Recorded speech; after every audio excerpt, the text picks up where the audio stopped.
जमशेदपुर में भाजपा को नई पहचान दिलाने वाले अमरेंद्र प्रताप सिंह, जिन्हें भाजपा ही नहीं और भी जो लोग उनके परिचित हैं अमर बाबू के नाम से ज्यादा जानते हैं, आरा के विधानसभा सीट से 5 बार प्रतिनिधित्व करने के बाद प्राप्त जानकारी के अनुसार इस बार उनका टिकट कट रहा है।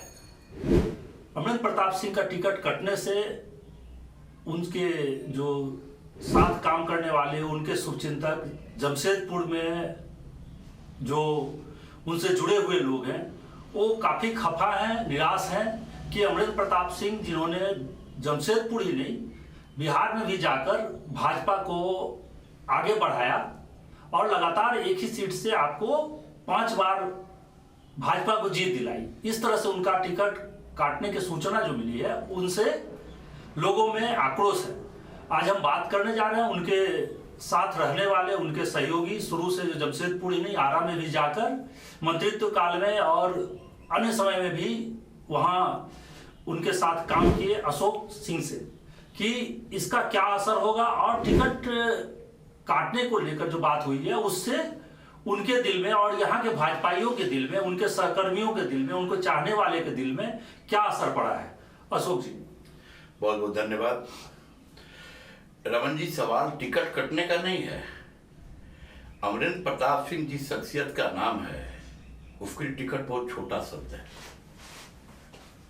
वो शख्सियत अपने जीवन को संगठन में ही लगा दिया। उसके लिए संगठन सर्वोपरि। 90 में चुनाव लड़ाया गया जमशेदपुर लोकसभा से, करीब 50-55 हजार वोट से चुनाव हार गए। उसके बाद तुरंत जब चुनाव में संदर्भ ममता का आगमन हो जाता है, नीतीश भारद्वाज का आगमन हो जाता है, आभा ममता का आगमन हो जाता है, टिकट दिया जाता है पार्टी कोर्ट से, फिर भी वह व्यक्ति विचलित नहीं होता। उस समय बहुत लोग प्रयास किए संगठन के, हम जैसे कार्यकर्ता भी दबाव बनाए कि नहीं आपको चुनाव लड़ना चाहिए, तो उनका एक ही कथन था कि मैंने इस वृक्ष को लगाया है, अपने हाथ से काटने का काम नहीं करेंगे। उस व्यक्ति के अंदर इस प्रकार का भावना था। उन्होंने कहा कि हमारे लिए संगठन हित में जो हमको करना है काम, हम माँ भारती की सेवा करने के लिए आए हैं, संगठन का सेवा करने के लिए आए हैं, मेरे लिए एमपी एमएलए बनना कोई मुद्दा नहीं है। दूसरी बात, यहां से फिर पार्टी ने उनको आरा भेज दिया। आरा भेजने के बाद जो आरा भेजने में 2 चीज आ रही है। एक बात ये सामने है कि मतलब पश्चिम में उनके भाई अच्छा वो बात भी बता दूं मैं आपको। जब 95 में महामहिम गोविंदाचार्य जी उस समय पार्टी में पूरे गोविंदाचार्य का था, तो गोविंदाचार्य जी ने उन्हें बहुत समझाने का प्रयास किया कि आप जो है वीरेंद्र बाबू का टिकट काट देते हैं और आप पश्चिम से चुनाव लड़ जाइए। उन्होंने स्पष्ट शब्द में कह दिया कि गोविंद जी ऐसा नहीं हो सकता। तो गोविंदाचार्य ने सेटिंग दिया और कहा इसका खामियाजा आपको भुगतना पड़ेगा अमरेंद्र बाबू। तो उन्होंने कहा कि मेरा जन्म जो है एमपी एमएलए बनने के लिए नहीं हुआ। उसके बाद उनको जो है आरा भेज दिया गया। आरा जाने के बाद जो सीट पर भाजपा कभी 1 नंबर की तो बात छोड़ दीजिए, 2 नंबर पर भी नहीं आई थी, वैसे सीट पर जाकर के इन्होंने पहली बार परचम लहराया जीत का। इनके जीत के परचम का नतीजा रहा 2000 में पहली बार जीते थे। हाँ, 2000 में 95 से यहाँ जो है गोविंदाचार्य जी बोले, 2000 में वहां हो गए। पहली बार वहां उन्होंने जीत का परचम लहराया। इनके जाने का नतीजा एवं अगल बगल के सीटों पर भी प्रभाव पड़ा और भाजपा जीतने लगा। लोग जानने लगे भाजपा भी है। अच्छा, वहां भाजपा की ये स्थिति थी कि इनके जाने से पहले पहचान में बहुत संकट नहीं, बहुत संकट था। और जब हम लोग वहां गए तो हम लोग जो वहां नारा लगाते थे भारतीय जनता पार्टी, तो वहां का लोग बोलता था जय। ये भी देखा, मैं 2000 से वहां चुनाव में काम कर रहा हूं। सभी चुनाव में मैं चुनाव में वहां रहा, एक बिना 1.5 महीना में रहा हूं वहां। हमने देखा है कार्यकर्ता नाम का कोई चीज नहीं था। कुछ नेता जरूर थे वहां जो पकड़ में लेके चलते थे, नेतागिरी थी केवल, जमीन पर भाजपा था ही नहीं। बोल तो दिया कि 2000 के पहले 1 नंबर की तो बात छोड़िए, 2 नंबर पर ही भाजपा कभी नहीं आई चुनाव लड़के। ये भाजपा का वहां था। टिकट पहले ही बोला, टिकट कोई मुद्दा नहीं था। अब समझिए 2020 के चुनाव में पूरे शाहबाद में 22 सीट है। उस 22 सीट में केवल 2 सीट भारतीय जनता पार्टी जीती, एक आरा और एक बगल का सीट बढ़ा रहा, वो भी इन्हीं का नतीजा है। 20 सीटा हार गए, पार्टी को फिर भी चेत नहीं हुआ। 24 सीट लोकसभा हुआ है, इनके आरा लोकसभा में 7 विधानसभा है, जिसमें इकलौता विधानसभा है आरा जिसने कि लोकसभा के प्रत्याशी को लीड दिया, बाकी 6 विधानसभा में पार्टी हार गई। फिर भी आप टिकट काटना ही था। अमरिंदर बाबू, मैं कहा ना पहले कि अमरिंदर बाबू चुनाव लड़ने के लिए जन्म नहीं लिए हैं, वो शख्सियत चुनाव के लिए नहीं जन्म लिया है। उन 6 महीना पहले कह दिया होता पार्टी कि अमरिंदर बाबू अब आपको चुनाव नहीं लड़ना है, हाँ आपको दूसरे काम में लगाया जाएगा, आप कह दीजिए चुनाव नहीं लड़ेगा, जिसको आप कहेंगे उसको हम चुनाव लड़वा देंगे, आपका आशीर्वाद उसको मिले। उम्र को लेकर जो चुनाव टिकट काटाइए क्या? मुझे तो नहीं लगता। अगर उम्र फैक्टर होता तो बगल में ही आपको राघवेंद्र प्रताप सिंह है, उनका भी उम्र 75 वर्ष हो रहा है, रामनारायण मंडल है बांका से, तुम लोग कोई फैक्टर तो नजर नहीं आता। नहीं तो ऐसा क्या कारण 5 बार जीत दिलाने के बाद मतलब टिकट काटा गया? अब तो पार्टी इसकी विषय तो पार्टी बताएगी। पार्टी नेतृत्व क्या असर होगा उनको अमरिंदर प्रताप सिंह को टिकट नहीं देने का? अमरिंदर प्रताप सिंह को टिकट नहीं देने का हफ रही होने जा रहा है कि पूरा शाहाबाद एनडीए मुक्त हो जाएगा, पूरा शाहाबाद एनडीए मुक्त होगा। आप लिख लीजिए, देखिए एक केवल आरा की बात नहीं है, इसी प्रकार का काम लोग दिनारा में किया। वहां दावा बनता है या तो जदयू लड़े नहीं तो भाजपा लड़े, तो न जदयू को टिकट हुआ न भाजपा को टिकट हुआ। टिकट किसको हो गया? उपेंद्र कुशवाहा पार्टी रालोसप को। क्या है जिसका कोई नाम लेने वाला नहीं। तो जब पैसा लेकर के टिकट बांटिएगा, टिकट बेचिएगा तो क्या होगा? कार्यकर्ता तो बहुत उत्साहित है। इस सॉन्ग में अमरिंदर प्रताप सिंह से आपकी बात हुई है? किस विषय पर? टिकट जो कट गया उस पर? हाँ, बात हुई है। उन्होंने कहा कि परसों रात में 11 बजे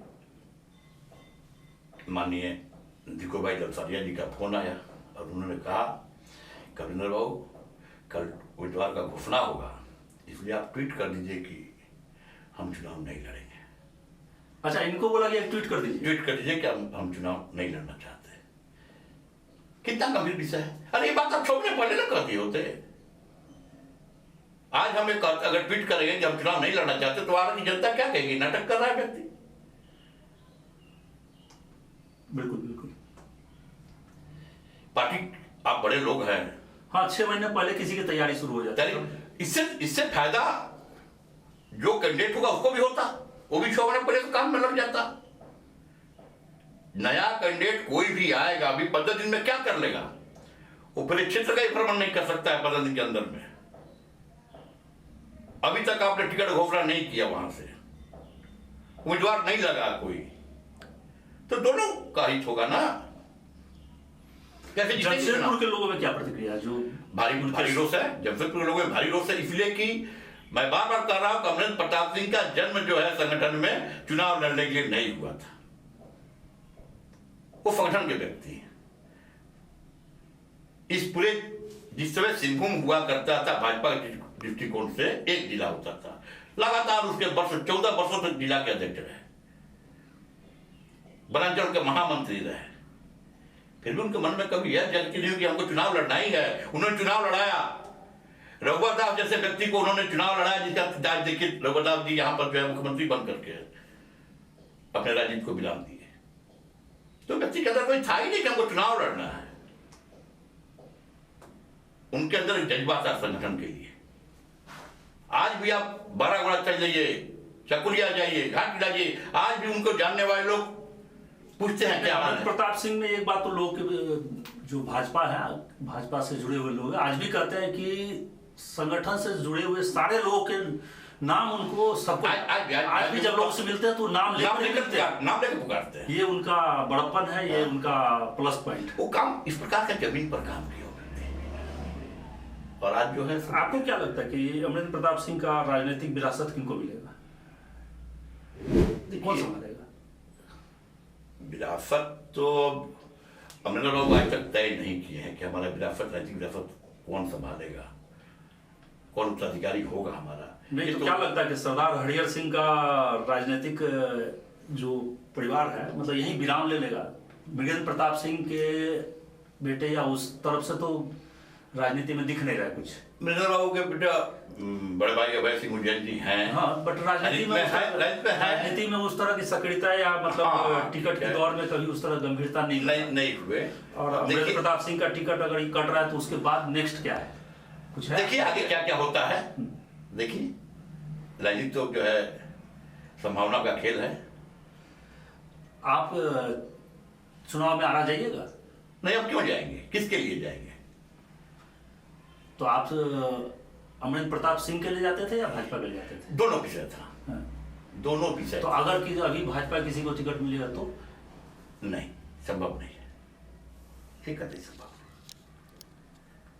हाँ, अगर 6 महीना पहले कह दिए होते कि नहीं आपको चुनाव नहीं लड़ा जाएगा मतलब बाबू, अपने बाबू सब स्वीकार कर लेते, कर लिए थे, कोई दिक्कत नहीं थी, तो कोई दिक्कत नहीं, हम लोग संगठन के काम में। एक तरह से तो ये अमरेंद्र प्रताप सिंह के साथ विश्वासघात है। हाँ, पूरा पार्टी को उन्होंने सब कुछ दे दिया, पार्टी अंश में सम्मानजनक विदाई नहीं।